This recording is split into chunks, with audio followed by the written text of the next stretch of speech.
Have you noticed that life goes on exactly the same, but you can't live the same way anymore?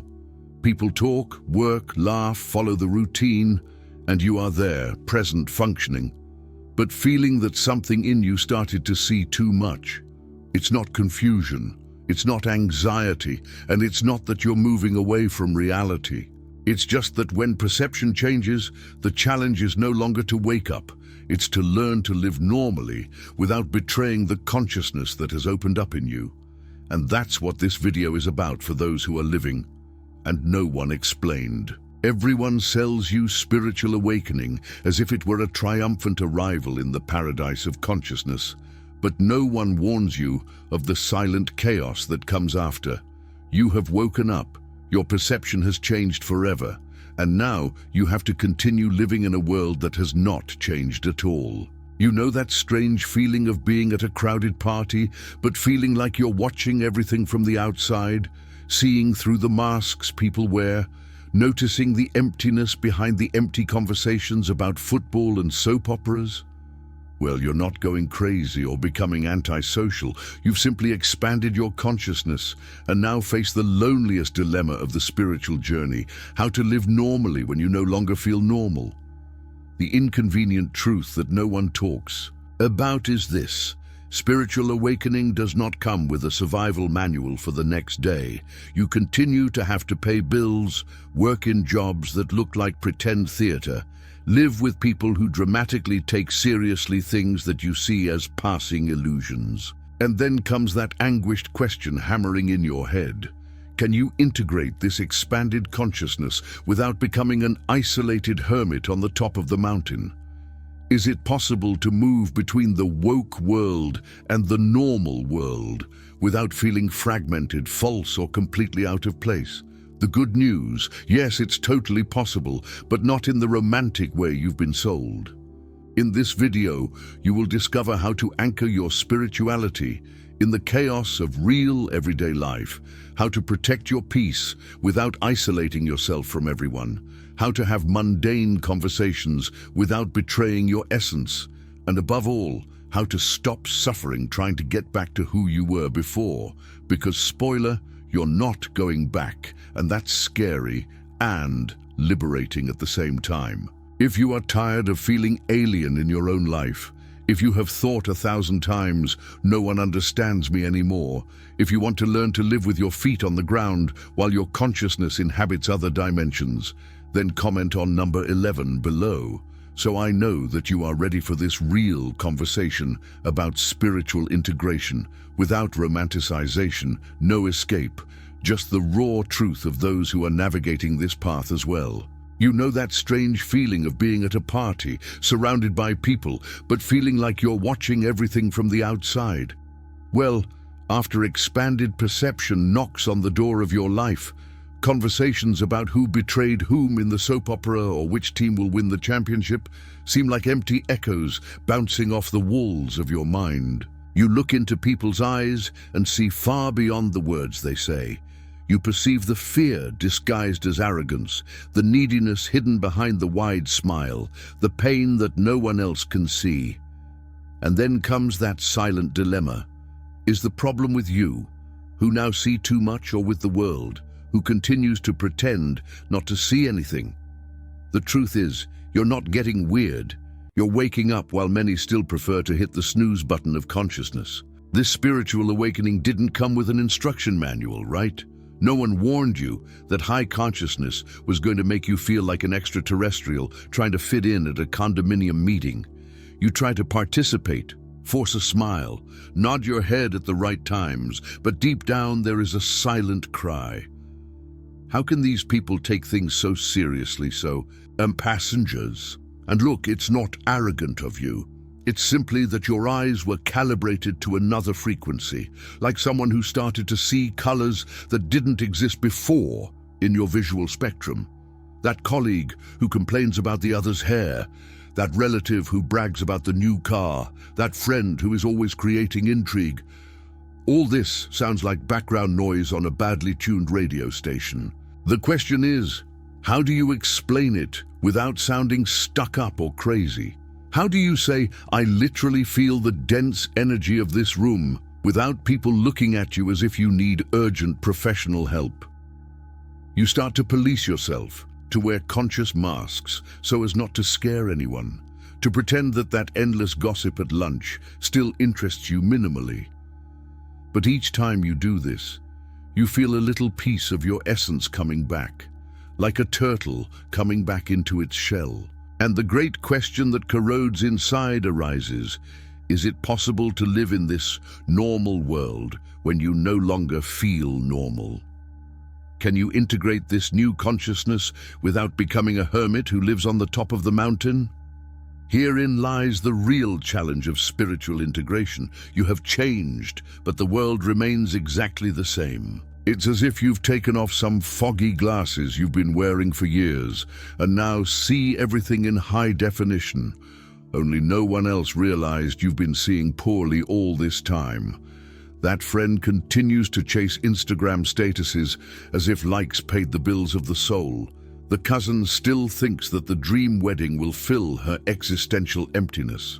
The boss continues to believe that shouting in a meeting demonstrates leadership. What about you? You see through these illusions as if looking through a transparent window. You can identify the fear, the insecurity, the emptiness that feeds every repetitive and desperate behavior. But trying to explain this is like describing colors to those who were born seeing only black and white. The expanded perception showed you that money is just paper with collectively agreed value, that important position is nothing more than an empty title if the person has no essence, that 90% of human dramas are storms in a teacup created by frightened egos. You see the patterns repeating themselves, always the same discussions, always the same complaints, always the same searches for external validation, like a scratched record playing the same passage over and over again. And the loneliest part? It's realizing that you can no longer participate in this game with the same seriousness as before. All that urgency to get the promotion, to buy the imported car, to post the perfect photo, all of this has become a transparent theater where you can see the actors, the cardboard sets, and the beaten scripts. Then comes that dangerous temptation of wanting to go back, of wanting to unsee what you saw, of pressing an imaginary button that returns you to the comfortable unconsciousness of before. Because, let's face it, ignorance sometimes seems much lighter than consciousness, right? You look at people living on automatic and you feel a twinge of envy. They seem so peaceful in the matrix, so content chewing on the crumbs that the system throws away. But therein lies the great trap. You can no longer fit into that tight space of unconsciousness, no matter how hard you try to squeeze yourself back. It's like wanting to believe in Santa Claus again after having seen your parents riding the tree. The charm is gone, and forcing the belief only generates discomfort and internal dissonance. You can write it down in big letters. There is no way back after spiritual awakening. This is one of those truths that hurt at the beginning, but release at the end, you know. It is like trying to uninvent the wheel or unlearn how to read. Simply impossible, because the transformation has already taken place in the deep layers of your consciousness. That normal you're looking for is just a distorted memory, a yellowed photograph of who you were before, and trying to go back there is like an adult wanting to wear the clothes you wore when you were 10 years old. The only possible direction now is forward, integrating this new perception with the practical reality of everyday life, building bridges between worlds instead of choosing just one of them. And look what a dangerous mental trap this is. Hammering in your head that you need to go back to normal, as if high consciousness were a temporary illness that will pass over time. Many people get lost in this illusion and end up in unnecessary suffering, like someone who keeps fighting with gravity because they wanted to float naturally. Normal, my dear, is relative. What was normal for you 2 years ago is no longer normal now, in the same way that eating baby food was normal when you were 6 months old. Each level has its own standard of normalcy, and trying to force a fit into an old version of yourself is a sure recipe for chronic frustration and a constant sense of inadequacy. The real integration of consciousness begins when you accept deep down that this change is permanent and irreversible. Yes, this is scary because you lose a familiar ground, that comfort zone where everyone spoke the same language as you. But do you know what's liberating about all this? It's understanding that you don't need to pretend anymore. You don't need to spend energy trying to be who you're not, just to fit in. You've changed, and that's okay. In fact, it's more than okay. It's sacred. It's natural evolution of the soul. Now the question is no longer, how do I get back to who I was? But rather, how do I integrate who I have become without completely disconnecting from the world?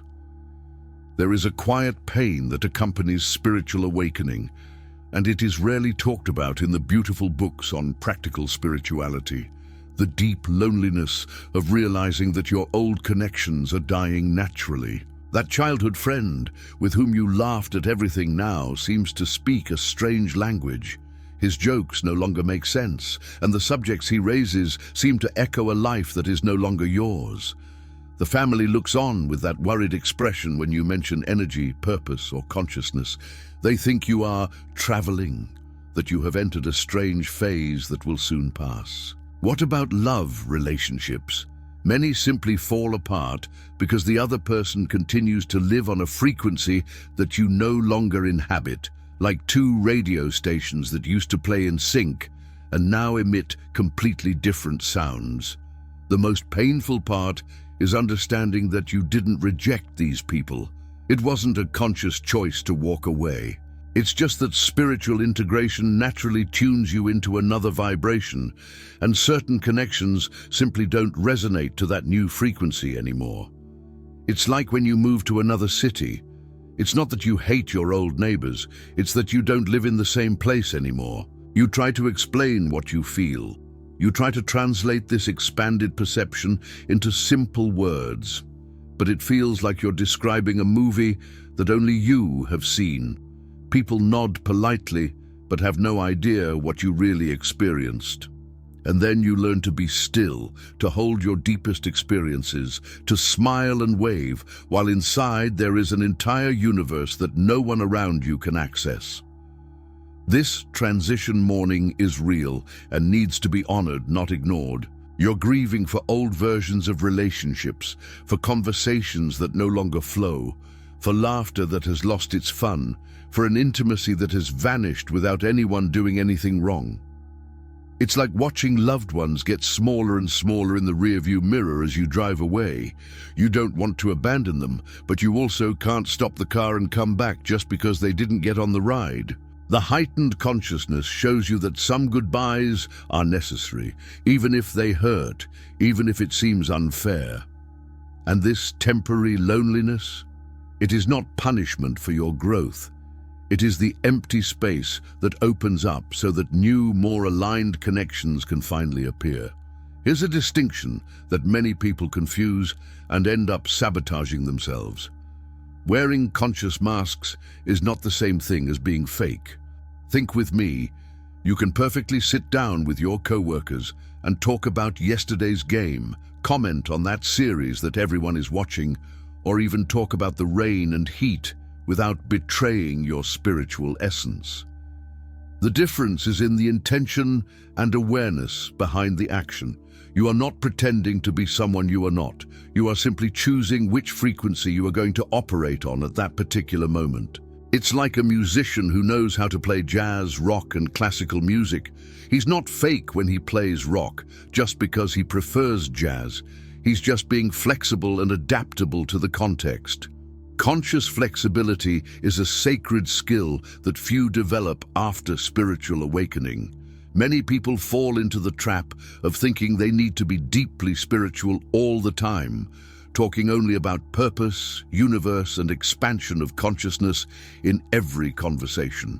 Then you become that annoying person that no one wants around, the one that turns a casual lunch into a retreat of forced self-knowledge, that judges those who are still enjoying worldly things as if they were spiritually inferior.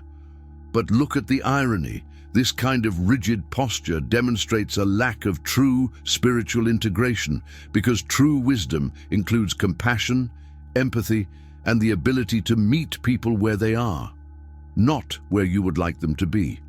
So yes, you can watch that reality show without content with your mother and really have fun. You can make small talk about cars with your brother-in-law. You can even gossip lightly about other people's lives without it meaning spiritual regression. The secret is to do all this consciously, knowing exactly where you are investing your energy and why. It is not hypocrisy to hold a conversation about football when your heart beats for philosophy. It is emotional intelligence. It is love translated into availability for the other. Falsehood happens when you completely deny who you are out of fear or need for approval. The mindful mask happens when you actively choose which aspect of yourself you will share in that space, without losing your internal connection to what really matters. Practical spirituality doesn't live in distant mountains or isolated ashrams. It lives right where you are right now, in the middle of the mess of real life. That boring Monday morning meeting can become an exercise in mindfulness if you take 3 mindful breaths before entering the room, anchoring your energy in the present moment rather than letting your mind wander to the past or future. The chaotic traffic on the way home? It can become active meditation if you consciously observe your breathing at each red light, feeling the air coming in and out as everyone around you huffs with impatience. Living after awakening does not mean abandoning ordinary life. It means bringing the sacred into it, as if spreading special seasoning on an apparently dull recipe. Think of very concrete examples. You're there washing the dishes after dinner, tired, just wanting it to end soon.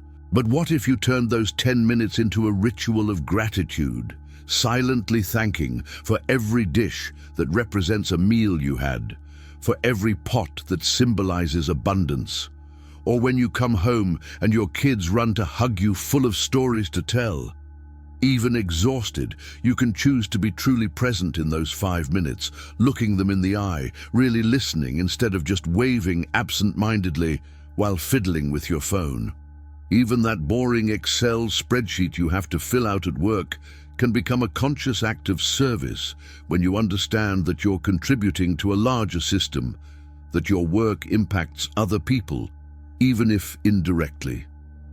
Everyday life and consciousness go hand in hand when you stop separating the world into spiritual and mundane. Everything is sacred when done with presence and intention. Absolutely everything. Higher consciousness does not take you out of practical life. It illuminates practical life from within, like a lamp that you turn on in a room that has always been there but seemed dull in the dark. And do you know what happens when you anchor your spirituality in your daily life? You stop waiting for the weekend of the spiritual retreat to feel connected. You stop idealizing a monastic life as the only valid form of evolution. You realize that every ordinary moment carries extraordinary potential, and that true spiritual awakening happens while you are living, not in spite of living. Protecting your inner peace doesn't mean building an insurmountable wall between you and the world. It means learning to dose your energy wisely. Is there that co-worker who is always complaining about life and sucking the energy of those who pass by? You don't have to be rude or completely detach yourself from it, but you can consciously limit the time you spend on that heavy frequency. 15 minutes of compassionate conversation, then you politely say goodbye and go back to your work. Simple as that. Or that family dinner where everyone loves to create controversy and discuss politics until tempers flare. You can go, you can participate, but you establish internally that you will stay only until a certain time, that you will not take the bait of provocation, that you will keep your energy protected even if you are physically present. There is a subtle technique that Buddhist monks have mastered that can save your sanity. The Buddha smile. You are there, physically present, smiling gently, waving at the right moments, but your inner energy remains untouched by the drama unfolding around you. It's like watching a soap opera knowing it's fiction. You even get slightly emotional, but don't confuse it with your reality. When someone comes pouring problem after problem, trying to drag you into the emotional hole with you, you listen with empathy, but don't dive into the frequency of despair. You're present but not available for the drama, you know? It's a delicate dance between genuine compassion and conscious self-preservation, between being together without getting lost together. After energetically dense interactions, create simple cleansing rituals. A conscious bath, imagining the water taking away the energies that are not yours. A 10-minute walk, taking a deep breath and returning to the universe what you accidentally absorbed. Or even shaking your body literally like a wet dog. It sounds silly, but it works. And learn to choose your battles consciously. Not every injustice needs your intervention. Not every ignorant comment deserves your energy of correction. Not every provocation needs a response. Awakening without isolation happens when you manage to move through the world, keeping your essence protected, like someone who walks through the rain with an umbrella. You see the storm, recognize that it exists, but you don't get completely wet. You know that anxiety about finding your spiritual tribe that makes you sign up for every meditation group, attend all the holistic meetings, and force connections with people just because they meditate too? Well, stop it now. The integration of consciousness involves understanding that conscious solitude is infinitely better than company that drains your vital energy. When you're desperate for belonging, you end up molding yourself, squirming, hiding pieces of who you are just to fit in. And then you go back to the same old pattern of wearing masks, only now with incense and crystals in the background. Your true tribe will appear naturally the moment you stop eagerly chasing it and start simply being who you are, without filters, without performances, without trying to impress anyone with your level of consciousness. The signs that you've found your tribe are very clear and palpable. Conversations energize you instead of exhausting you, even when they're deep and challenging. You can be comfortable silent with these people, without that social pressure of filling every second with empty words.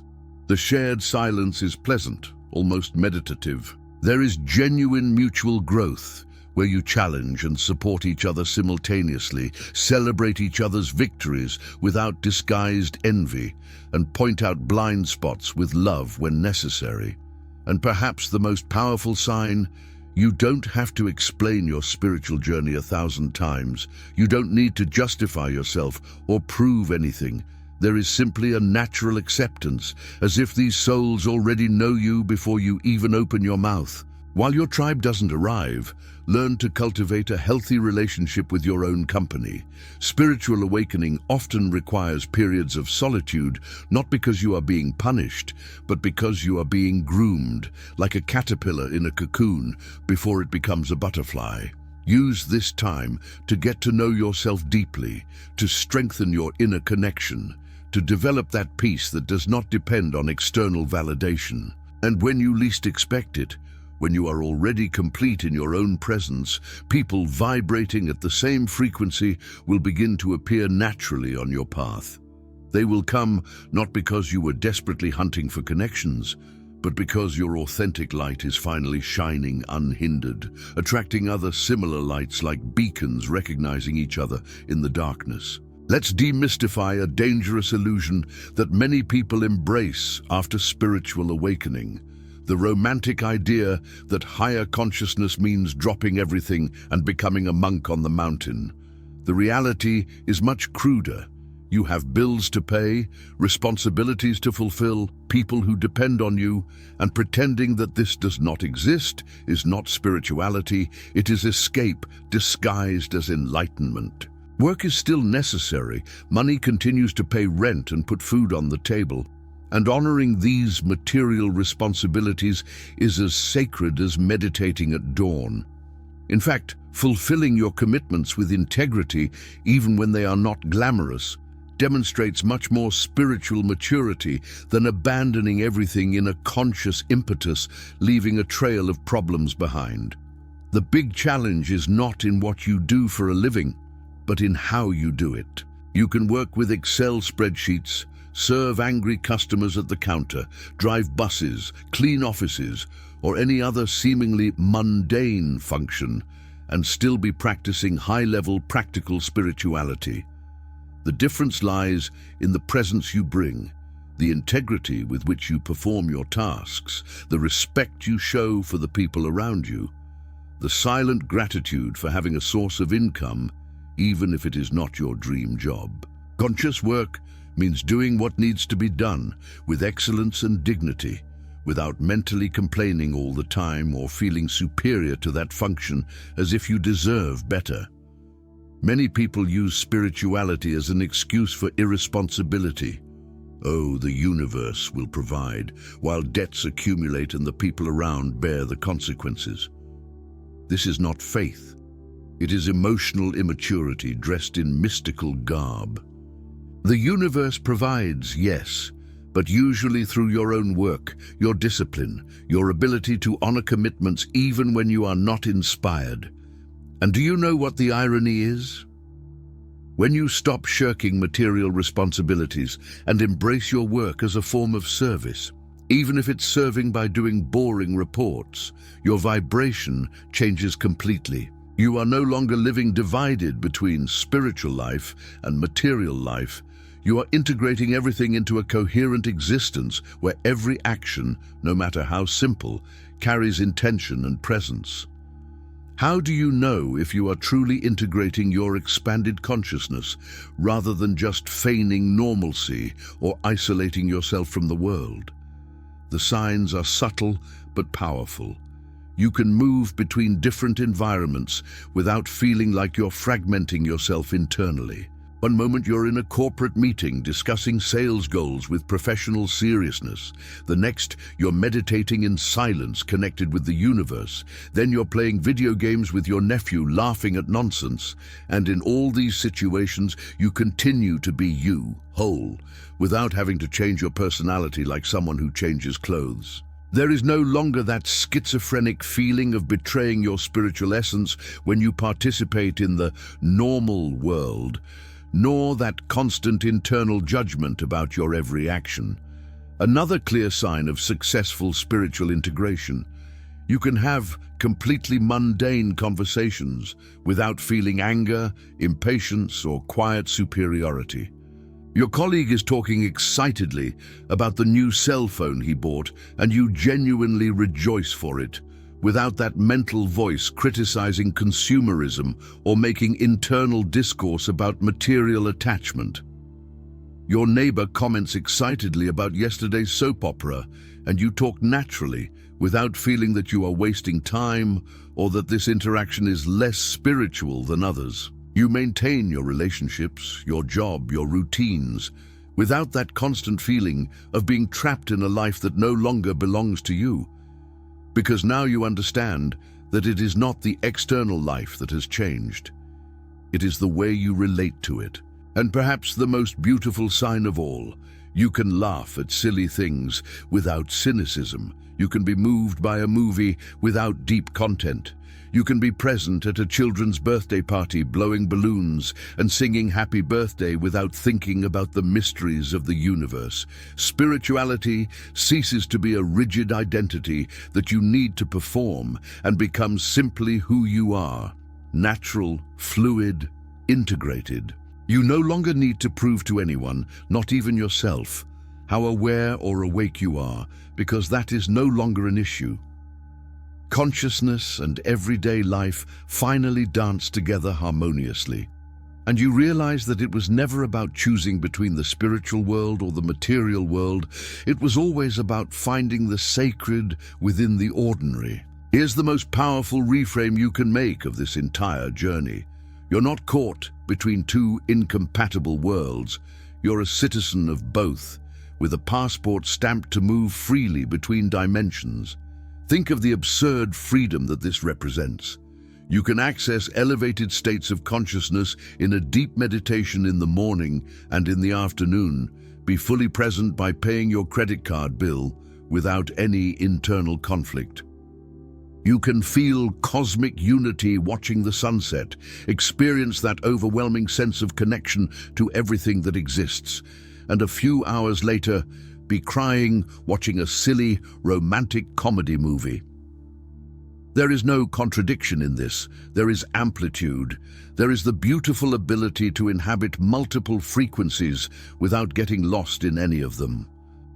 The integration of true consciousness transforms you into a multidimensional being who knows exactly which aspect to activate in each moment. It's like having a full keyboard instead of a single note. You can play sophisticated jazz when the situation calls for it. You can play heavy rock when you need power. You can play classical music when you're looking for refinement. And neither of these choices invalidate the others. You discover that you can be deeply spiritual and have a sense of humor about your own human contradictions. You can seek constant evolution and accept your imperfections with compassion.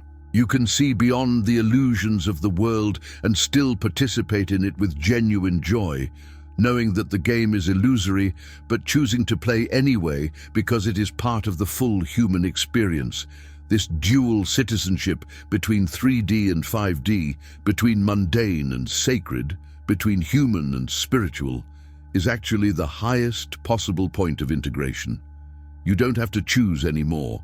You can be everything at the same time without fragmenting yourself. You can discuss deep philosophy in the morning and watch reality TV in the evening. You can meditate in absolute silence and then dance at a noisy party. You can consciously fast one day and eat pizza with friends the next. The expanded perception didn't take you out of the world. It gave you tools to navigate through it with much more lightness, wisdom, and curiously, much more fun. Because when you stop taking everything so deadly seriously, including your own spiritual journey, you can finally relax into the experience and enjoy each dimension for what it offers that is unique and valuable. So here's the unvarnished truth that no one has told you about living normally after spiritual awakening. It's not about going back to who you were before, as if you can erase all the expansion of consciousness that has happened. It is about being who you truly are, complete, whole, multidimensional, in whatever reality you choose to inhabit. You no longer need to divide yourself between the spiritual self and the worldly self, because you have finally understood that you have always been one person going through different experiences. The elevated consciousness did not transform you into a superior being that no longer fits in the ordinary world. It gave you eyes to see the extraordinary hidden within the ordinary, to find the sacred even in line at the bank or at the condominium meeting. Living after awakening is exactly that, to continue living, but with presence, with intention, with the ability to dance between frequencies without losing your essence in the process. It's paying your bills responsibly while keeping your heart connected to infinity. It is working with dedication while remembering that you are much more than your profession. It is loving imperfect people while honoring your own imperfection as well. It is laughing, crying, getting frustrated, celebrating, making mistakes, getting it right.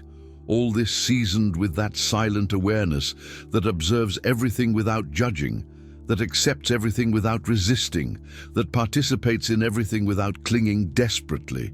And the most liberating part of this complete spiritual integration, it's realizing that you can finally relax. You can stop trying to prove your spiritual evolution. You can stop constantly policing yourself by trying to be conscious all the time. You can simply be human, gloriously, messily, authentically human. Because at the end of the day, the greatest awakening is not about transcending humanity. It's about embracing it completely as you remember who you are beyond it. And when you can do that, when you can be totally you in any situation without internal fragmentation, then you are living the true freedom that spiritual awakening has always promised to deliver. Then answer me with absolute sincerity. How many times today have you feigned interest in something that no longer resonates with you? How many empty conversations have you had to endure, smiling on the outside while screaming on the inside? How many times have you looked around and thought, I don't fit here anymore, but kept forcing an impossible fit? The real question isn't whether you can get back to normal, because you already know you can't. The question is, are you ready to stop fighting your own evolution and finally integrate who you've become? Look around you now, at the environment where you are, at the people who are part of your life, at the appointments that fill your schedule. All of this remains your reality after spiritual awakening, and it will continue to be tomorrow as well. But what if you stopped seeing it as a prison and started seeing it as a field of practice? What if every worldly conversation was an opportunity to train compassion? What if every meaningless task at work was a chance to practice presence? What if you are exactly where you need to be to truly integrate this expanded consciousness without having to flee to any mountain? I want to know from you, what was the part of this video that hit you the hardest? Was it realizing that you can wear conscious masks without being fake? Was it to understand that conscious loneliness is better than company that drains? Was it discovering that work and money still matter even after waking up? Tell us in the comments which insight caught you the strongest, because your answer may be exactly what someone else needed to read today. And if you're really committed to stop suffering trying to get back to normal and start living fully as a citizen of two worlds, then subscribe to this channel and activate the notification bell. Because this isn't just another channel of spirituality peddling romantic illusions. It's a space of raw truth about how to live consciously in the real world with all its contradictions, challenges, and unexpected beauties.